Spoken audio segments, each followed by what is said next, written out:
ጊዜ ቅዱስ ገብርኤል የምስራች ያሰማችሁ። የኢትዮጵያን መከራ በቃ ብሎ ሰላም ያሰማን። መልአከ ሰላም ነው ቅዱስ ገብርኤል። ለምኑትማ መልአከ ደስታ ያሰማችኋል። ደስታ ያሰማችሁ፣ ደስታ ያሰማን። አትፍሩ የሚል ፍርሃት የሚያርቅ መልአክ ነው። ዘካርያስ አትፍራ አለው። ሊቃውንት ሲተረጉሙ ለመልአክ ፍርሃት አርቆ መናገር ልማድ ነውና ይላል። መልአክ ፍርሃት አርቆ ይናገራል። ሰይጣን ግን ፍርሃት አርቆ አይናገርም። ፍርሃት ያርቃል፣ የተቋጠረ ይፈታል። የእግዚአብሔር ስም ያረፈበት ስም ሁሉ ይፈራል። ቅዱስ ገብርኤል ትልቅ ደስታ ተሸክሞ ይመጣል። ያ ትልቅ ደስታ አማኑኤል ይባላል። እነሆ ትወልጃለሽ፣ ስሙን አማኑኤል ትይዋለሽ። አማኑኤል የሚለውን ስም ተሸክሞት የመጣ ቅዱስ ገብርኤል ነው። ሐዘን ለነበረበት ዓለም ለመጀመሪያ ጊዜ የመጀመሪያውን ደስታ ይዞት የመጣው ቅዱስ ገብርኤል ነው። ገብርኤል በሉ እስኪ። እዚህ ውስጥ ምን አለ? ምን አስተዋላችሁ? ኤል የሚል ስም አለ። አሁን ገብርኤል ብለን በጠራን ጊዜ በዚህ በቅዱስ ገብርኤል ስም ላይ የማን ስም እንደ ዘይት ፈሷል? የእግዚአብሔር ስም ፈሷል። ገብርኤል ሲባል እግዚአብሔር ለዚህ ነው እስራኤልን ስሜ በላዩ ላይ አለና መላኬን እንዳታሳዝኑት ተጠንቀቁ ያለ።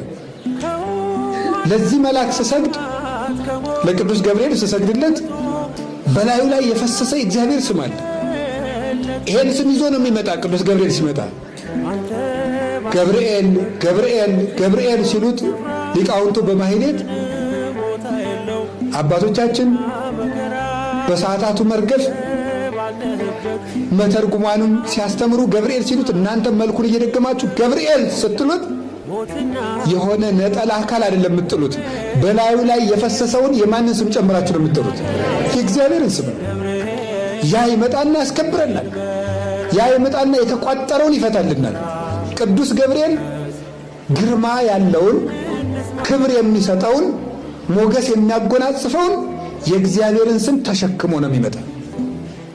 እስመ እግዚአብሔር ይሁ ክብረ ወሞገሰ። እግዚአብሔር ክብርን ባለሟልነትን ይሰጣል። እያስተጸንሶሙ እግዚአብሔር ለለ ያውሩ በየዋሃት። በቅንነት ጸንተው የሚኖሩትን እግዚአብሔር ከባለጸግነቱ አሳጥቶ አያስቸግራቸውም። እግዚአብሔር ክብርና ሞገስን ይሰጣል። ገብርኤል የሚለው ስም ይፈራል። ለእኛም ፈራውም እንወደዋለን። አጋንንት ይፈሩታል። ለምን? የእግዚአብሔር ስም በላዩ ላይ ፈሷል። ሰይጣን ይፈራዋል። አናብስቱ ይፈራሉ። እሳት ይፈራዋል የቅዱስ ገብርኤልን ስም። ሲመጣ እኮ የሰለስቱ ደቂቅ እሳት ጸጥ አለ። ታዲያ ቅዱስ ገብርኤል ደግሞ የእግዚአብሔርን ስም ተሸክሞ ነው የሚመጣው። ጎበዝ፣ የእግዚአብሔር ስም እኮ ሰማይና ምድርን እንደ ቅቤ ያቀልጣቸዋል። ይሄን ስም ተሸክሞ ለሚመጣ መልእክተኛ አፈር ትቢያ ቢልሱለት ያንሰዋል እንጂ ይበዛበታል። ይሄን ስም ተሸክሞ ለሚመጣ ገብርኤል ይሄን ይዞ ነው የሚመጣ። እሱ ሲመጣ ለዚህ ነው ምድር ትንቀጠቀጣለች። እምነገጹ ለመላክ በረሃት ምድር አይደል ያለ ቅዱስ ዮሐንስ። ከመላኩ ፊት የተነሳ ምድር አበራች ነው የሚለው ራዕየ ዮሐንስ ላይ። ከመላኩ ፊት የተነሳ ምድር አበራች። ጨለማ የሚፈራው ስም ነው ገብርኤል ማለት። እውነቴን ነው የምነግራችሁ፣ መልአከ ብርሃን ነው። ወሶበሬ እግዚአብሔር ለሊሁ እግዚአብሔር ንጽሕና ይፈነወ መልአኮ ብርሃናዊ ዘመጽሐቤኪ። እግዚአብሔር ንጽሕናሽን ቅድስናሽን ባየ ጊዜ ተርታ መላክ አይደለ ባለሟል መላኩን ያልታወቀ መላክ አይደለ ቅዱስ ገብርኤልን መላከ ጽልመት አይደለ መላከ ብርሃን ቅዱስ ገብርኤልን ላከል ወደ አንቺ ላከ ነው ያለ አባ ሕርያቆስ። የቅዱስ ገብርኤል ስም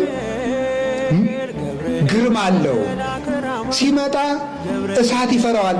በሰለስቱ ደቂቅ በቂርቆስ ጊዜ እንዳየረው የተዘጋ ነገር ይከፍታል። ቅዱስ ገብርኤል ሲመጣ ዳንኤል ሱባኤ ገብቶ የሱባኤ ቁጥር ተገልጾለት ትርጉሙ ጠፍቶት ሲቸገር ቅዱስ ገብርኤል ከች አለ። ትንቢተ ዳንኤል ምዕራፍ 9 ላይ አለ።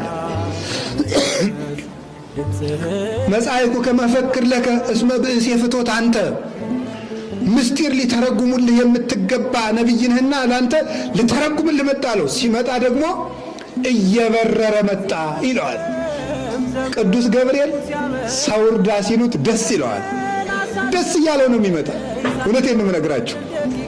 ደስ እያለው ይቀርብ። ደግሞ ደስታ ታድሎታል።